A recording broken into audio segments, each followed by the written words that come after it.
Exclusivo, o Cidade Alerta teve acesso a uma conversa entre o adolescente de 14 anos e a namorada virtual. Nas mensagens ele fala com frieza sobre o plano de executar não só o pai, a mãe e o irmão, mas outras pessoas da família. E ainda diz que precisa antecipar os assassinatos para matar todo mundo antes do pai viajar.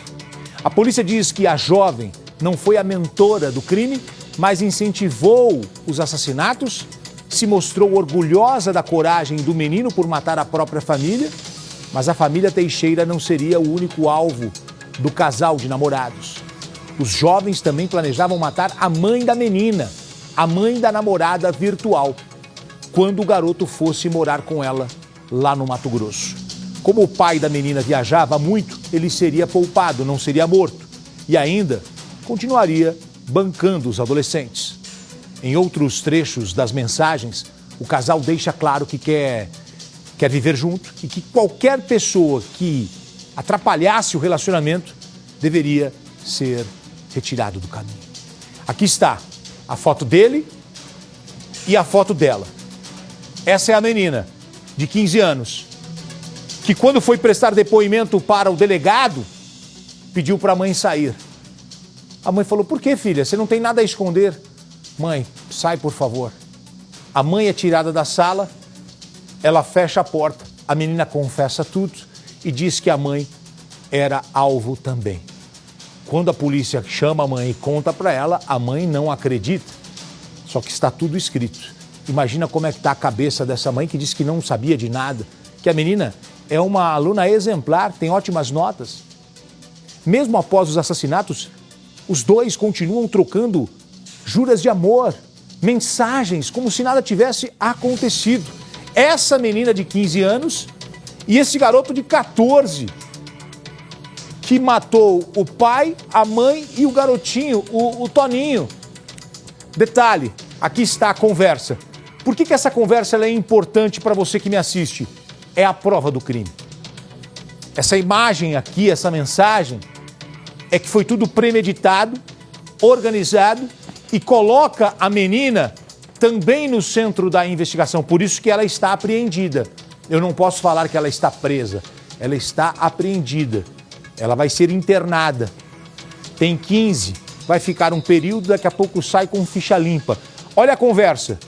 Olha, amor, eu tenho um plano para matar os meus pais. Só que eu vou ter que matar eles mais cedo do que eu imaginava. Se meu pai for embarcar quinta, o pai é enfermeiro e ele viaja. Se meu pai for embarcar quinta, eu acho que ele trabalha em plataforma de petróleo. É. Eu tenho que matar ele semana que vem. Dia 26. Matar a tiros é mais garantido. Dia 25, na verdade. Olha, ele conversa como se ele estivesse marcando para ir buscar pão na padaria. Detalhe interessante. Ele organiza as mortes e a menina vai só concordando com ele. Ele apagou tudo no celular dele, do computador dele. A polícia não encontrou nada. Só que ela não conseguiu apagar. E aí, no meio da reportagem, olha o que o Dionísio descobriu. Reportagem inédita e exclusiva na tela do Cidade. Todos que ficassem no caminho do jovem casal iriam morrer. O objetivo final deles era ficarem juntos e matar todos aqueles que os impedissem de viver esse sonho, de viver esse amor proibido entre eles. A confissão por escrito do plano de assassinato dos próprios pais. Nos diálogos, eles falam que o pai deveria ser o primeiro a ser executado, até porque é uma pessoa que poderia, de repente, impedir os outros assassinatos. Também conversa sobre como sumiriam com os corpos. Conversa acerca de esconder em local distante, a utilização de cães farejadores pela polícia, sobre picar os cadáveres, queimar e até mesmo dar para porcos comerem. Numa demonstração de total menosprezo pela vida humana dos familiares do adolescente. Mas a família Teixeira não era a única no alvo de dois adolescentes. Pelo contexto dos diálogos, assim que eles chegassem ao Mato Grosso, eles tentariam também matar os pais da adolescente. De acordo com a investigação, o adolescente que matou os pais e o irmão não agiu sozinho. A namorada de 15 anos foi apreendida e apontada como participante da chacina no interior do Rio de Janeiro, que vitimou Antônio, Inália e o Toninho. Nos diálogos, por exemplo, em determinado momento em que o jovem atira no seu pai, ele comunica a jovem dizendo: atirei no meu pai, e ela incentiva dizendo: agora atira nela, se referindo à mãe do jovem. E nisso ele acaba matando também a mãe e depois o seu irmão, ou seja, há uma participação ativa dessa adolescente na execução dessa família. A perícia encontrou as conversas entre os dois que estavam armazenadas no computador da namorada virtual. Segundo a polícia, ela incentivou o namorado a matar a família. As conversas que nós identificamos entre eles são conversas que assustam qualquer pessoa.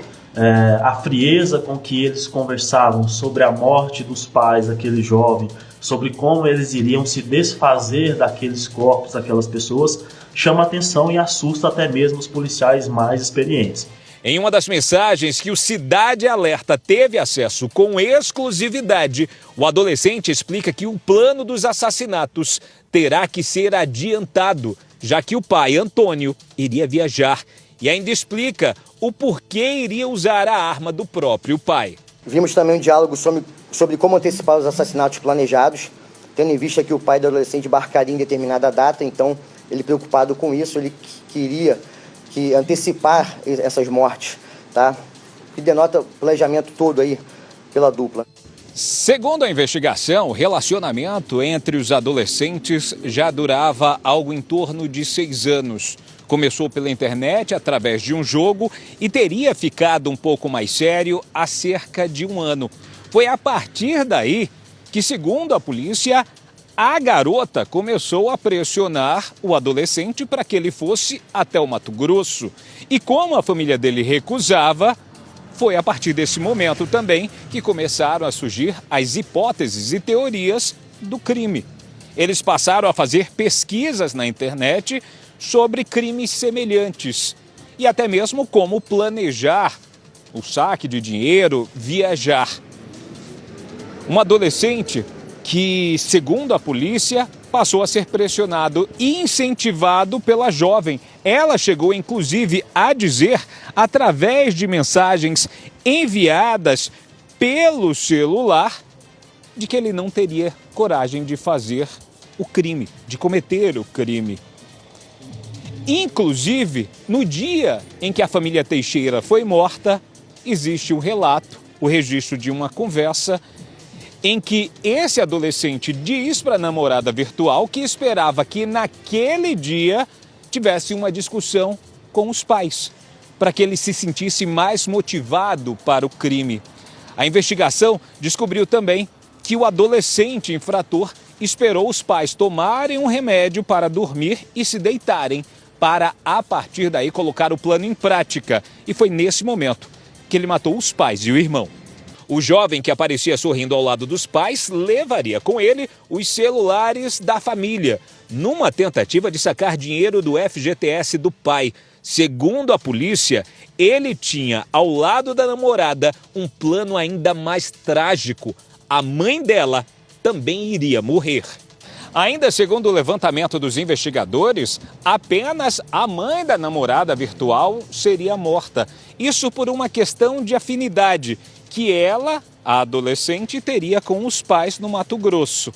O pai, como viajaria muito, não seria morto. Inclusive, a polícia descobriu que numa conversa ela diz que o pai seria possivelmente a principal fonte de renda dos dois. Ele não iria se opor ao relacionamento e por isso também não iria morrer. Também durante o levantamento de informações, a polícia descobriu que os dois dividiam um jogo de videogame que chegou a ser considerado proibido em alguns países e só foi liberado porque recebeu o título de mais 18, ou seja, apenas para pessoas com mais de 18 anos poderiam ter acesso àquele jogo. Um jogo que mostraria 2 irmãos em uma situação de caos mundial, presos dentro de um apartamento e que matariam os próprios pais e depois sairiam pelas ruas matando outras pessoas. Foi expedida uma ordem judicial de busca e apreensão dessa adolescente, No momento, ela se encontra detida na delegacia de Água Boa. O Poder Judiciário será comunicada e ela ficará à disposição da Justiça para o procedimento cabível, sendo encaminhada então para o sistema socioeducativo. Olha, a gente tem que aproveitar esse espaço aqui para ter uma conversa séria com quem tem filho, filha, sobrinho, sobrinha, neto, neta, criança, adolescente em casa. Não dá para deixar, ele tá no quarto dele, ela tá no quarto dela, tá tudo certo, tá tudo bem, não me enche as paciências. Tem que ter uma conversa, tem que ter um monitoramento. Pai e mãe tem que se impor, tem que realmente acompanhar de perto, não pode manter uma distância ali, porque a internet é uma janela para o mundo e pode ser para o bem, mas também pode ser para o mal. E você não sabe com quem seu filho está conversando. Às vezes o seu filho é uma pessoa maravilhosa, mas ele acaba se relacionando com uma outra pessoa ali que é o capeta falando na orelha. E aí vai ganhando, vai ganhando, vai ganhando, vai ganhando. Quando você vai ver, o teu filho está envolvido numa trama, numa coisa, e nem é mais o teu filho que está ali, já é uma outra pessoa, uma outra personalidade que foi criada ali, um distanciamento. Estou aproveitando esse espaço para a gente falar isso, porque eu sei que muita gente está vivendo uma situação e o filho fica preso ali no celular o dia inteiro, você quer interagir. E tudo que você pede pro filho, o filho não faz, a filha não faz, é sempre cara feia, sempre não sei o quê. É complicado, Lombardi. E olha, essa situação deles, inclusive, dá para poder fazer uma análise, porque ele tinha 8 anos e ela tinha 9, quando eles começaram a conversar. Exatamente, muito cedo, né? Gente, o garoto tá com 14, ela tá com 15. É uma situação super delicada. Eles montaram, arquitetaram, planejaram. Por isso que... Veja direito o que teu filho tá falando e com quem.